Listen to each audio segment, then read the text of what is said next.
Welcome to Community Health TV, powered by Community Therapy. I'm here with accredited practicing dietitian Grace, and we're talking about diabetes, which is a really big topic, and we can't cover a whole lot in our short little episodes, but the purpose of this is just to cover some of the key things that people should be thinking about from a dietetics perspective, what health professionals, family members, coordinators, and general public should be thinking of around that. So from a dietitian perspective, what are some of those key things that people should be thinking of with diabetes in relation to dietetics, so dietitian services, nutrition?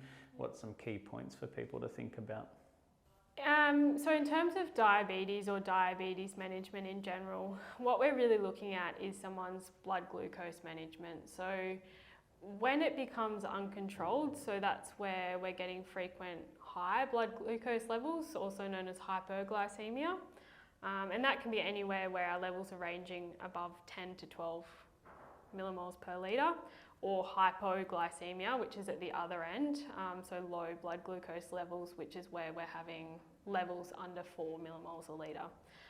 Essentially, when they do become uncontrolled, it can result in both short-term and long-term complications. So the short-term complications are those immediate symptoms, whether it be fatigue, shaking, dizziness, and those symptoms do vary depending whether they are high or low.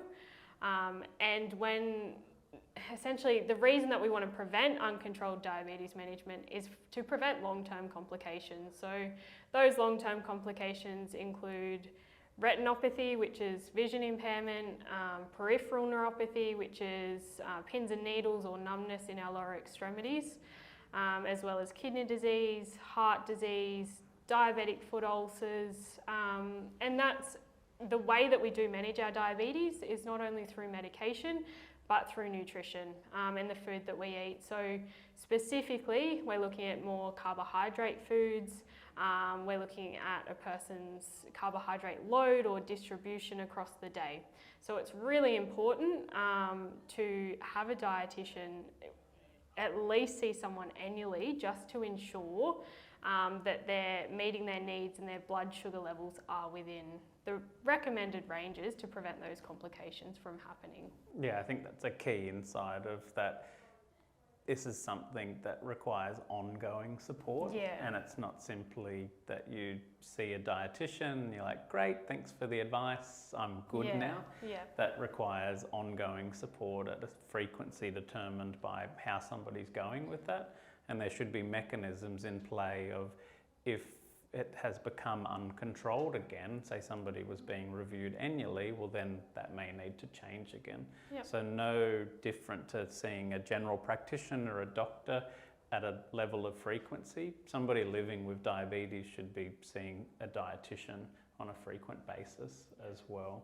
So from a healthcare professional's point of view, occupational therapist, for example, or a coordinator of support, family member knows somebody that they're supporting, that they care for, that lives with diabetes, is there certain things that they should be asking or checking for to know that is this being managed? Does this person need additional support? Are they asking like, have you seen a dietitian, or what other sort of things should they be keeping their eyes on? So typically anyone that's living with diabetes should actually have an annual sort of review plan that goes through their GP. So standard, I guess, tests that we usually do or through the GP is a blood test. So that'll look at different markers, not only your blood glucose levels, but also a marker called HbA1c. And that marker essentially looks at your blood glucose management over the last 3 months. Something that is, the recommendation is under 7%, not 70, 7%. Anything over that, and we can be looking at more uncontrolled diabetes management.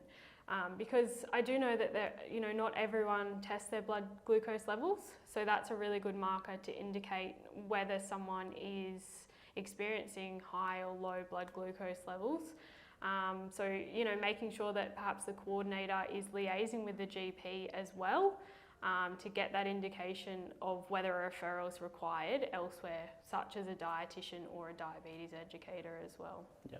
So maybe some of the key insights or takeaways for people there is, have you seen your GP? Is your GP involved with your diabetes management here? Have you seen a dietitian in the last 12 months around this? And if people are saying no to those things, well, that's where you can be like, oh, well, did you know that a dietitian can help you with this, or that, well, over the last couple of months you have had quite uncontrolled management.